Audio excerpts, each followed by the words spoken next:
Vamos a Ecuador. Marta Roldós es hija del expresidente Bucaram, tengo entendido. No, perdón. Roldós. Sí. De Roldós. Sí, pero espera que me habían dado otro dato. Bueno, ok. Es amiga de Villavicencio, asesinado ayer en Quito, después de un acto político. 3 balazos en la cabeza le pegaron. Y una situación que ha conmovido a Latinoamérica entera. Creo que se llama Marta Victoria Roldós Bucaram, por eso digo. ¿No es cierto? Sus padres fueron Marta Bucaram y el expresidente de la República, Jaime Roldós. Jaime Roldós Aguilera, perdón. Ahí está, esa era mi confusión. Bueno, ¿qué tal, Marta? Buen día, ¿cómo está? Bueno, yo realmente devastada, queriendo rendir un homenaje al hombre más valiente de Ecuador de la última década, que es Fernando Villavicencio, periodista de investigación, luego asambleísta, ahora era candidato presidencial. Y su muerte, lo que nos acaba de comprobar dolorosamente los ecuatorianos, es que estamos en un punto de no retorno, en que quien investiga y denuncia la narcopolítica que impera en el país, realmente paga con su vida, ¿no? Fernando es el autor, con Cristian Zurita, otro periodista colaborador nuestro, de la investigación que se llamó Arroz Verde y luego se convirtió en el caso Sobornos, por el cual se condenó por cohecho al expresidente Rafael Correa.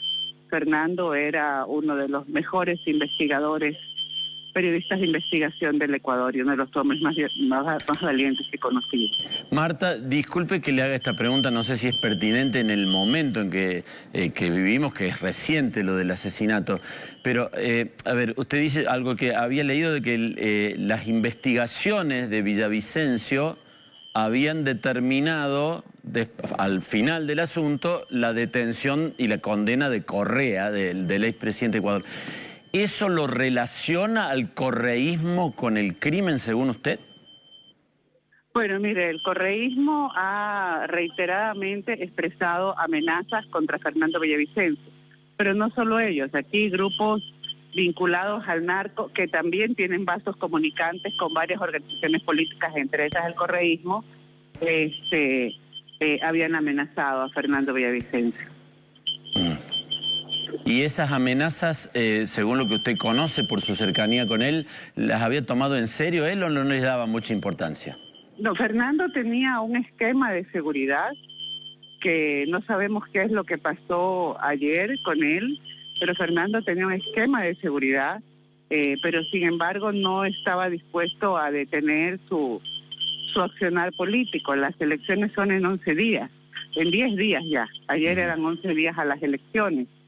Entonces, Fernando fue perseguido judicialmente por el gobierno de Correa, tuvo que estar escondido en la selva donde lo recibieron los indígenas de Sarayaco. Correa amenazó, incluso me acuerdo que hacía sobrevuelos sobre Sarayaco. O sea, Fernando es un hombre que venía de dar muchas peleas y de ser triunfante de muchas peleas. Lamentablemente, en esta ocasión decidieron callarlo de forma definitiva y lo mataron.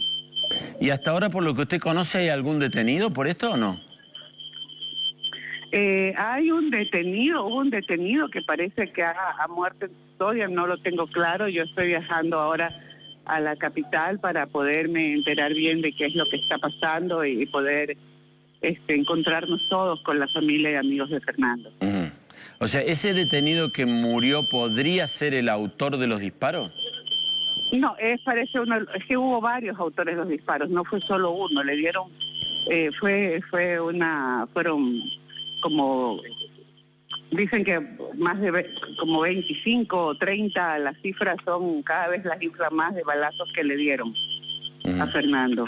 Y uno de esos le dio una bala en la cabeza y es la que lo mató. La familia responsabilizaba, la esposa concretamente de Fernando responsabilizaba la custodia, que hubo ahí algún cambio de planes que no se entiende. Bueno, ¿Usted cree que...?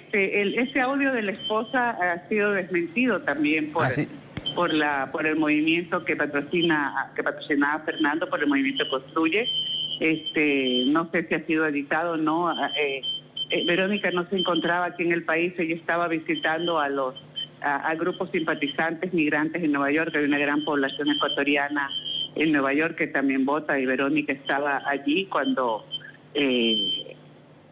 pasó esto con Fernando. Entonces ella está recién regresando, llega esta mañana. Entonces digamos que hay muchos que estamos viajando ahorita a Quito por el tema de Fernando. Y sí, o sea, su hermana también está muy enojada. Yo también creo que hay algo que pasó en el tema de la custodia oficial, pero también, por ejemplo, su hermana responsabilizaba directamente también al expresidente Correa, ¿no? Marta, para que entendamos quienes no vivimos en Ecuador, la profundidad de lo que usted llama la narcopolítica, este engarce que hay entre la política y el narcotráfico y demás, y la incidencia del narcotráfico en las cosas de Ecuador, ¿cuán profunda es? Es decir, ¿está más cerca de ser lo que popularmente se conoce como era Colombia en su momento o no tanto, digamos? Sí, o sea, nosotros ya hemos tenido 3 periodistas asesinados en la frontera norte con Colombia. Hemos tenido masacres carcelarias por estos grupos a los que se les fue dando un esquema de poder, incluso que controlan los pabellones en las cárceles, pero también ordenan asesinatos afuera. Y además conocemos incluso por compañías intermedias y compraventa propiedades de los nexos, incluso con asambleístas vinculados a ciertos movimientos políticos. Bueno, ¿y qué va a pasar? Esto es algo que en Ecuador puede costar la vida, decir. ¿Y qué va a pasar con las elecciones? ¿El cronograma electoral continuará? Sí, parece que ayer se dijo que no es la muerte de un candidato, no significa que se detienen las elecciones, pero la fuerza política puede reemplazar al candidato. Ahora creo que la papeleta ya está impresa, entonces incluso si ponen otro candidato, en la papeleta el rostro será el de Fernando. Está bien. Y la última pregunta que quiero hacerle a modo de curiosidad, ¿qué chances electorales tenía Fernando, según usted? Bueno, aquí hay muchos candidatos y como 8 candidatos. La candidata del correísmo, digamos que tenía la primera minoría. Aquí hay un sistema un poco perverso, que hay balotaje, o sea, segunda vuelta, pero se puede ganar en primera vuelta con el 40% de los votos válidos. Es decir, incluso alguien con el 28-30, si es que hay muchos nulos, puede pasar en una sola elección. Pero Fernando había un empate técnico en el segundo lugar en los que estaba Fernando. Había 3 candidatos en el empate técnico en segundo lugar, y Fernando era uno de ellos y uno de los más opcionados. Entonces había una gran posibilidad. Fernando siempre ha sido, si usted lee todas las cosas y toda la cantidad de páginas que ha llenado el expresidente Correa y todos sus éxitos de improperios contra Fernando, y no solo ellos. O sea, Fernando puso sobre el tapete incluso a funcionarios de transnacionales, chinas y demás, por casos de corrupción en el país. Sí.